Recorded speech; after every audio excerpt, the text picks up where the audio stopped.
Welcome to another edition of the Full Arch Masters podcast. I'm Dr. Ryan Dunlop, and we are on day 3 of our advanced surgical course. And I'd like to introduce 2 good friends of mine and also 2 of the clinical mentors that have joined me in this course, Dr. Bernardo de Sousa and Dr. Sam Jirek.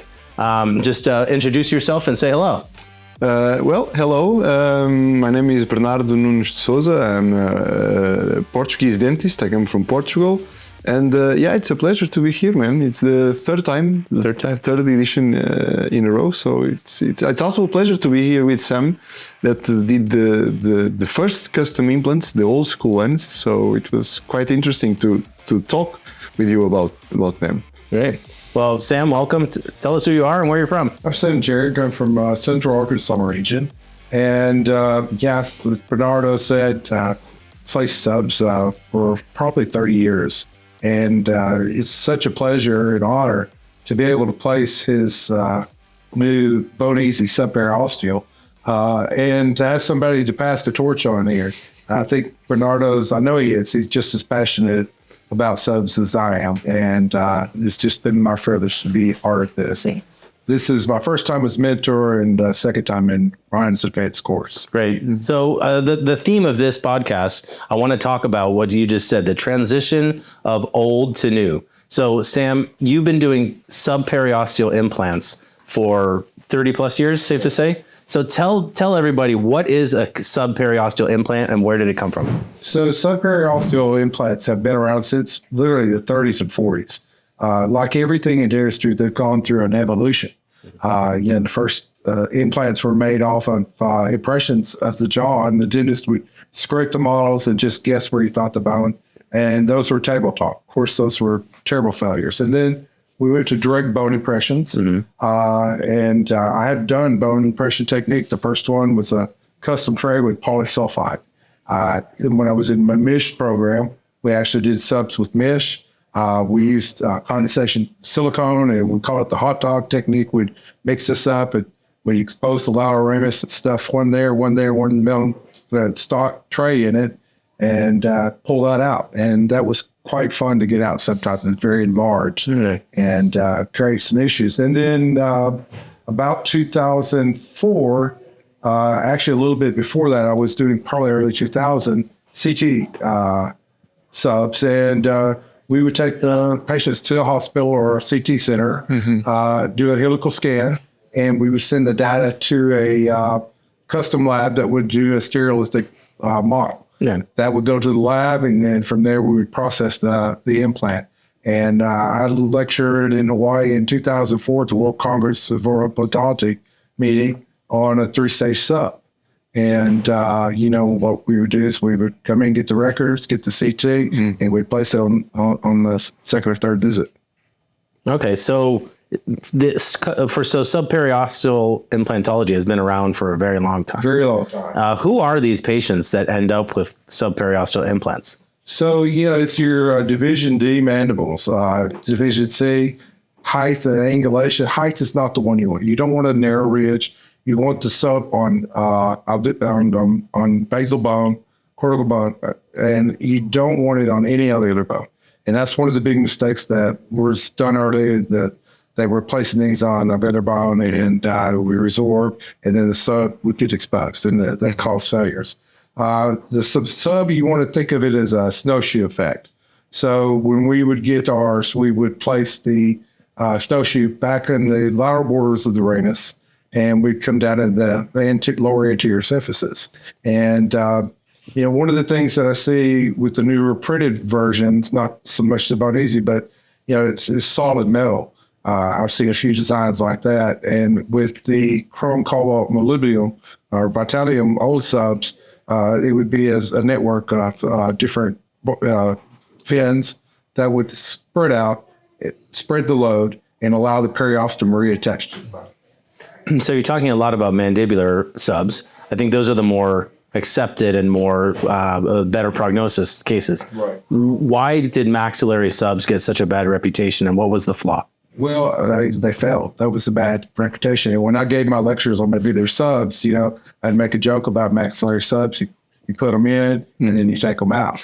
There are practitioners, and I do want to say there are practitioners who did do those, but with the legality issues and things of that nature we were discussing, we put our license on the line some of these times when we do these crazy cases every day. I never attempted maxillary sub. But the philosophy and there's very little literature on this stuff, but I had 3 mentors in Arkansas that placed a ton of these. Jerry Joe Littlejohn, he was my mentor, Bill Kermeen, Boyd Harris, and they literally played hundreds, if not thousands, of subs. As they retired or passed, I inherited a lot of their patients. And the key thing that made the sub successful was, number one, good design. And you have to have a good lab that knows what they're doing and does a biocompatible design, number one. Number two is occlusion. And I know everybody looks at me like I'm crazy, but we used a centric line occlusion. It's Meyerson Special Centric Line teeth. The old original ones had a cutter bar on it. But the subs, the mandibular subs, did not like lateral excursions or anterior guidance. So the process was that if the patient went in excursive pathway, they had tripodial stabilization, no rocking of that implant. It was so critical that as patients would come in that hadn't been in recall or started having problems, we would notice that, the upper denture was worn. The other issue is, where do you place these posts? You want good keratinized tissue there. We would place our post on the tripodial sub in the canine and retromolar area. Some of the older subs that were having problems were in the molar area, first molar area. Okay. Buccinator migrates up, and we end up with issues with muscle pull and creep, bacterial invasion, and those are real problematic. Of the subs that I maintain for these doctors who have passed or retired, and even mine, what we typically would do is a round of Teflex 500 milligrams cephalosporin for 10 days, and we correct the occlusion. And amazingly, most of the problems would settle on that. So my thing that I see is everybody wants to do fixed on everything now, and that mindset, and they want to do 20-degree anatomic teeth and posterior occlusion and have anterior guidance, and they want to deprogram the muscles. And my thing is okay, we're implants. We've lost proprioception. So if these patients aren't balanced, does that really work? I don't have the answer to that, but I don't think it does. So smarter people than I in occlusion are the people that ask that. But in my practice, we try to minimize the occlusion and try to do the centric. No, it makes sense. I mean, these are severely handicapped patients, and if somebody lost both of their legs and we replaced with a prosthetic, it's unfair to think that they're going to go climb Mount Everest with prosthetic limbs, right? They may not be able to do the same things as somebody who's fully dentate with teeth will be able to do. And I build that into my occlusal analysis all the time. Absolutely right. And I think the dentist, we put too much pressure on ourselves to achieve whatever occlusal scheme is this highest peak of treatment, when in reality, the happiest patients in my practice over my 37 years have been my sub patients. And they've got a maxillary denture and they've got a mandibular sub. And, they come back year after year after year, and they're bringing treats at Christmas and Thanksgiving, and they love us. Right. And they're very grateful patients, and it's very rewarding to do that. And so as my mentors retired or passed, I had a very special place with these sub patients, and I really wanted to make sure that lasted their lifetime. And, I've placed approximately 100. I've taken one of those out, and that was my choice, not the patient's. And of the mentors that I treated hundreds of theirs, I might take a posterior strut out or something, and they still lived perfectly well in 2/3 of the subperiosteal implant. Wow. All right, Bernardo. So that's an amazing explanation of where subperiosteals came from and the limitations. You live on kind of the opposite side of this street, right? So you live on the continuation of this. So exactly. Tell us your perspective on subperiosteals and tell us about what you're doing that's different. Yeah. So besides everything that Sam said, and I totally agree, I think it's first of all quite important to understand how life-changing were the first ones in the 40s and in the 50s, and being able nowadays do something that looks a bit similar, but the real principles are completely different from the first ones. It's, first of all, it's an honor and it's a pleasure, and I think the biggest thing is a less traumatic way to solve cases that they either have no solution or you need to go for a quad-zygo situation. And my mentality and my thinking on this topic is that if I can delay that destruction of the maxillary sinus, I will do everything to delay that no turning point. Right. Because if you lose a quad, you are done. And that patient is hopeless. We may end up with a obturator prosthesis. Right. And there are a lot of people that we don't even realize that they don't get out of home because they have these sinus communications everywhere. They live with the obturator prosthesis, and we don't even see these patients. They don't even leave their homes. So when I had the first contact with these new ones, and they started, the company Bonisi started in 2016, I was fortunate enough to be friends of the CEO. Right. So I did my first one in 2017. So 6 years ago, I've been placing these new ones. And for the first couple of years, anytime I ordered a new one, the design was different from the previous one. Because it was always evolving and changing the connections, where are the fixations. And the company was quite receptive to our, how should I say, to our inputs, you know, and they would go and they adapt and they change things a little bit. So now the version that we have nowadays, it's almost perfect, to be honest. The gaps that we have now, the smaller gaps that first we need to accept those smaller gaps from time to time, they are really minimal nowadays. We are not doing, for instance, one surgery for impression and another surgery to place them. Right. It's using the CT scan, and we do the segmentation and we design over the bone segmentation. The fixations are different, the design is different, the connections are different. It's standard multi-unit now. Right. It's not an overdenture type of rehabilitation. Right. It's fixed. The principles of fixation are different. For instance, we are talking about Lefort-1 surgery principles for the microplating, and the Champy principles for mandibular fractures, to design the implant exactly in those places, so we minimize the risk of early loosening of the screws, because we know that these principles work for 100 years actually. Right. So in fact, nowadays it's funny to think that when we put one of the new lower subs on these patients, we are actually reinforcing the mandible. Yes. Because it's a Champy plate. It's a big Champy plate nowadays. And everything is so different that the only thing that is similar is the name. Yeah, right. We shouldn't call it a sub. We should call it a patient-specific device. That's what it really is today. Right. So what's the status of this new field? Like, is this widespread across the world? Who's doing these? Where is it approved? And what's the next couple of years look like for this industry? So the company is Portuguese. So in Portugal, this is becoming more and more popular. And I think we are the guys with most experience on this, because, you know, it was first launched in Portugal. So the first 4 or 5 years, it was the only country actually doing this. Nowadays, I think most countries in Europe already have this approved. And I think it's just about to be FDA approved as well here on the States. So this is what, our second or third course. This is our third course, but this is our second edition where we've done a custom implant solution. Exactly. So what do you think about that? Like, how special is it that these docs that came to this course get to see that?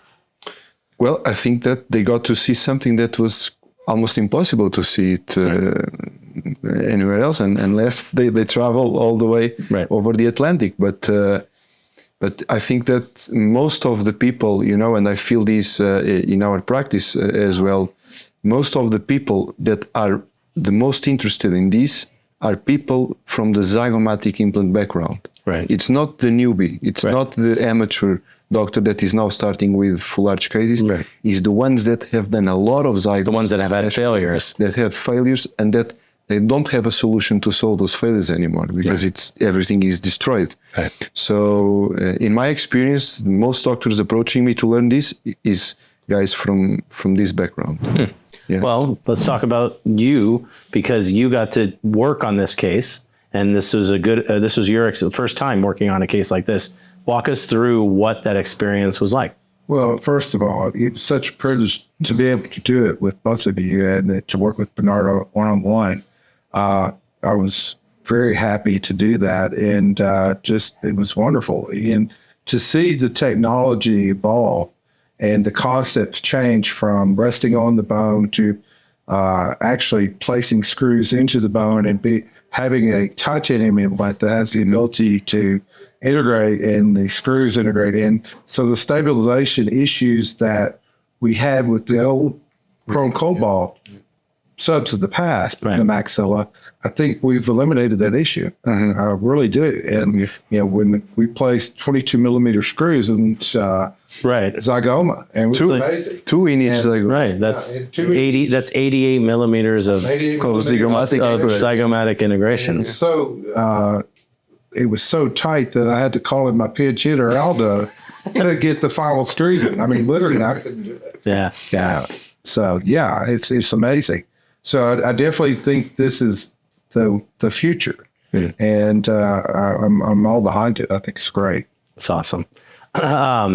So let's just briefly talk about this course, right? So this is the first time that we've had accessory clinical mentors. Last couple of courses is basically you and me and maybe one other person, but this time we had a whole team. We'll get them in here shortly to kind of talk to everybody. But tell me about the camaraderie and about the kind of brotherhood and sisterhood that we have here. So I came to FAM to learn digital design, and I'd already been introduced to it by a doctor that I'd mentored who was already doing it, and I wanted my staff to kind of get a quick overview of it and get on the pathway to this, because they really didn't understand it. We were 100% analog 2 years ago.